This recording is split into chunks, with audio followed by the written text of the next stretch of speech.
Alors, merci Nathan. Et nous avions entrepris depuis la semaine dernière une marche dans la découverte des techniques de manipulation.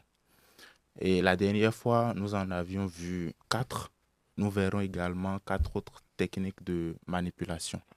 Yes. Alors, aujourd'hui, nous verrons la technique du pied dans la mémoire, la technique du toucher, la technique du mais vous êtes libre de et la technique du euh, un peu, c'est mieux que rien. Un peu, c'est mieux que rien. Alors, je vais maintenant détailler à travers des exemples. La technique je vais d'abord commencer par celle du toucher. La technique du toucher, c'est cette technique qui consiste à toucher celui à qui l'on parle. Mm. C'est une technique qui veut que le manipulateur touche son sujet lors de sa requête. Le toucher physiquement? Ouais, le toucher Ok. physiquement. Ok. En fait, c'est une technique qui consiste à modifier votre humeur, à changer votre jugement et, disons, à prendre également le pouls de vos émotions. Donc, c'est ça, la technique du toucher. Les psychologues disent que c'est une technique qui consiste à vous maîtriser, à maîtriser vos émotions. Mm. Et ça marche très souvent, dans la plupart des cas. Ah bon? Alors, la deuxième technique, c'est la technique du pied dans la mémoire. Curieux comme nom. Cette technique consiste à remémorer des faits antérieurs qui ont été à l'origine d'événements fâcheux. C'est-à-dire que le manipulateur, pour vous amener à faire ce que lui, il veut, il vous rappelle des choses que vous aviez faites dans le passé et qui ont été à l'origine de, d'événements fâcheux, qui ont été à l'origine d'un certain nombre de choses. Et donc, il vous rappelle ces événements-là afin de pouvoir vous amener à faire, à ne plus les faire et à faire maintenant ce que lui, il veut. Et cette technique repose très souvent sur des superstitions comme une personne vous dit, parce que lui, il a envie, je donne un exemple là, que vous ne sortiez pas, il vous dit, euh, la dernière fois quand je t'ai dit de ne pas sortir et que tu l'as fait, as-tu vu ce qui est arrivé? Tu es parti absenter celui chez qui tu es allé, ou il y a eu un accident sur la voie, des choses comme ça. Donc, c'est le fait de rappeler un événement passé, un comportement péjoratif que vous avez eu par le passé et qui a été à l'origine, euh, disons, d'une conséquence. Et il vous rappelle donc cela afin de vous amener à ne plus aller dans le même sens, à rebrousser chemin. Euh, la troisième Attends, technique, donc quand je rappelle que la mission Égalité est venue en novembre 2023, c'est une technique de manipulation alors? Non, non, parce que c'était positif. non, Bah du tout oui, pas. oui, c'est vrai. Non, non, Dans ce je sens-là, pense qu'il n'y a aucune manipulation Il va là dans devenir ce sens. parano. Non, du tout pas. Du tout pas.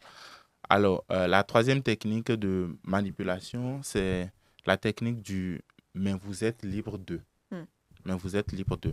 Alors, cette technique, est celle qui veut que le manipulateur martèle verbalement à son sujet qu'il est libre de faire ce qu'il désire faire, qu'il est libre de faire ce qu'il a envie de faire. Mais en réalité, ce n'est pas ça. Il a une autre intention derrière la tête, bien entendu. Vous avez par exemple des demandeurs de dons qui viennent vous voir et qui vous disent, vous êtes libre de donner ce que vous pouvez. Mais avant de le dire, ils disent, d'habitude, les gens se donnent 10 euros. Ou bien d'habitude, les gens se donnent 20 euros. Mais vous êtes libre de donner ce que vous voulez. Voyez-vous? Donc, Ah, faut aller quand plus loin, il faut dire présente 100 la euros. situation Ouais. ici, quand il présente la situation ici, vous-même, vous savez en même temps que vous ne pouvez pas aller en dessous de 10 euros. Donc, c'est ça. Mais vous êtes libre de. Voilà. Mais en réalité, il tire les ficelles, il tient les ficelles. Voilà. Cher viewer, vous êtes libre de vous abonner, mais d'habitude, les gens Mais s'abonnent. d'habitude, les gens Les s'abonnent. gens partagent sur les réseaux ce que fait Rec. Voilà. Ça arrive très souvent, mais vous faites ce que vous voulez. Hein. Donc Rassure, voilà, hein. ou carrément, l'autre exemple que je pourrais donner, c'est vous avez votre enfant qui n'est pas chaussé dans la cour, vous avez envie qu'il porte ses chaussures. Au lieu de lui dire en même temps, va porter tes chaussures, ce qui pourrait sonner comme étant un ordre, une obligation, et il va vraiment le ressentir comme ça. Vous lui apportez toutes ses chaussures et vous lui dites, voilà tes chaussures, laquelle voudrais-tu porter? Le rouge, le noir ou le blanc? Lorsque vous présentez la situation ici, il a comme l'impression d'être en train de choisir. Mais en réalité, c'est vous qui tirez les ficelles, c'est vous qui l'amenez à faire ce que vous avez envie qu'il fasse. Parce que les psychologues ont démontré qu'en réalité, nous adhérons beaucoup plus, nous sommes beaucoup plus disposés à adhérer à nos décisions personnelles. Oui. Voyez-vous. Donc, c'est un peu cela la technique du « mais vous êtes libre de ». La dernière technique que je vais présenter, ça va également dans le même sens, dans la même optique. C'est la technique du un peu, c'est mieux que rien.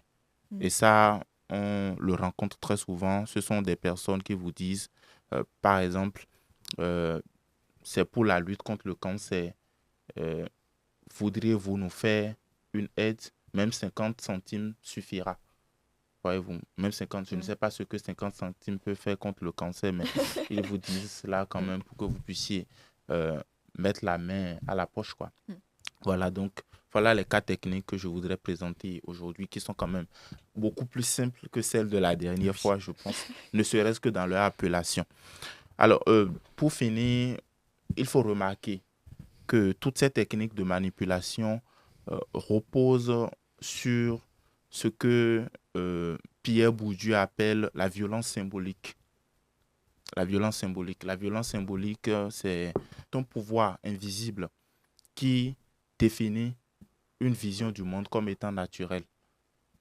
C'est une manière, c'est un pouvoir qui se manifeste, on peut dire, à fleur et moucheté. C'est une violence douce en réalité, une violence qui ne blesse pas. Et le manipulateur, tous les manipulateurs ont conscience de cette violence physique. C'est cette violence symbolique plutôt, pas physique mais symbolique. C'est cette violence symbolique-là qu'ils utilisent pour avoir leur proie. Parce que moi, je les considère comme des prédateurs doux, entre griffes. Voilà. Donc, j'en aurais fini pour aujourd'hui. Je crois que la prochaine fois, nous allons aborder les biais cognitifs que j'évoquais la dernière fois. Voilà. Merci beaucoup, Merci. Epainette.